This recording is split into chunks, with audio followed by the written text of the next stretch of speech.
कार्तिक के जाते ही नक्श ने फौरन उस बॉक्स को खोल दिया। उसके बीच में काले रंग की एक पिल थी जिसे वो तुरंत निगल गया कि तभी अचानक से उसे अपने पेट में एक तेज दर्द का एहसास हुआ। कुछ ही सेकंड्स में उसका पूरा शरीर कांपने लगा और देखते ही देखते नक्श बेहोश हो गया।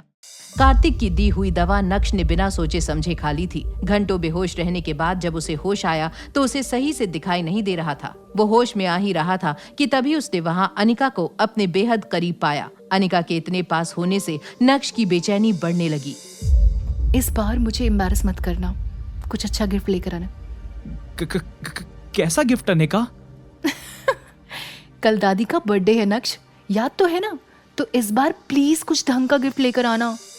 ये कहकर अनिका वहां से चली गई। पल भर के लिए ही सही, लेकिन अनिका को अपने इतने करीब पाकर नक्श खुश तो था, लेकिन उसे एक दुख भी साथ ही साथ सता रहा था। बर्थडे तो कल मेरा भी है, पर शायद वो किसी को याद नहीं। चल नक्श, सो जा, तेरी किस्मत में ही नहीं है बर्थडे मनाना। अगली शाम कल्याणी दादी की बर्थडे पार्टी में शहर के सारे जाने माने बिजनेसमैन मौजूद थे। पार्टी में शामिल चित्रा और अनिका भी नक्श का इंतजार कर रहे थे। कुछ ही देर बाद नक्श वहां एक बड़े से लकड़ी के बॉक्स के साथ आया। उसे देखते ही चित्रा ने कहा, ये क्या लेके आ गए हो नक्श? आम की पेटी गिफ्ट में देने के लिए लाए हो? नहीं, ये तो बस रहने दो अब तुम।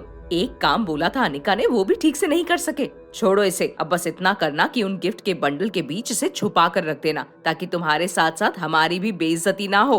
मुझे लगता है नक्श, कभी कभी मैं तुमसे बहुत ज्यादा उम्मीद कर लेती हूँ। उस लकड़ी के बॉक्स में क्या था ये जानने से पहले ही अनिका और चित्रा भड़क गए थे। नक्श आगे कुछ कहता कि तभी अनिका की कजिन पल्लवी स्टेज पर जाकर कल्याणी दादी को एक डायमंड पेंडेंट पहनाने लगी। हैप्पी बर्थडे दादी, ये मैंने स्पेशली आपके लिए मंगाया है इंग्लैंड से।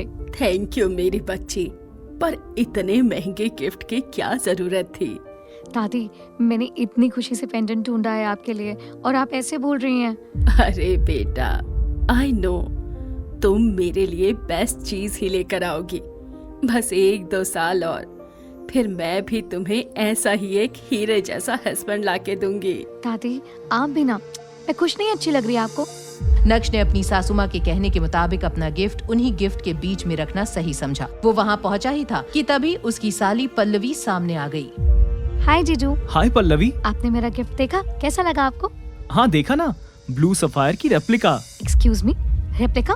इट्स ओरिजिनल, वो भी 1.5 करोड़ का। राइट, फिर तो किसी ने आपको बेवकूफ बना दिया। पल्लवी जी, ब्लू सफायर मेरी तरह होते हैं। लाइट कैसे भी हो, रंग सिर्फ वही दिखेगा जो उसकी असलियत होगी, और फेक तुम्हारी फैमिली की तरह। रोशनी पड़ते ही उनके सारे रंग एक साथ बिखरने लगते हैं। डीलर को तो मैं छोड़ूंगी नहीं, पर तुम्हें ये सब कैसे पता? पता तो मुझे बहुत कुछ है, बस बेवजह किसी को ज्ञान नहीं देता। नक्श की बात सुनकर पल्लवी को यकीन नहीं हो रहा था कि उसे ठग लिया गया था, और नक्श की आंखों में भी उसके लिए सिंपैथी थी। तभी स्टेज पर खड़ी कल्याणी से मिलने विहान गया। उसके हाथों में एक फ्लावर बुके और एक गिफ्ट था। हैप्पी बर्थडे दादी। थैंक यू सो मच बेटा। गिफ्ट तो दिया, पर ये फ्लावर्स, ये किसके लिए है? अरे भाई, ये सबको पता है कि ये गुलदस्ता किसके लिए है।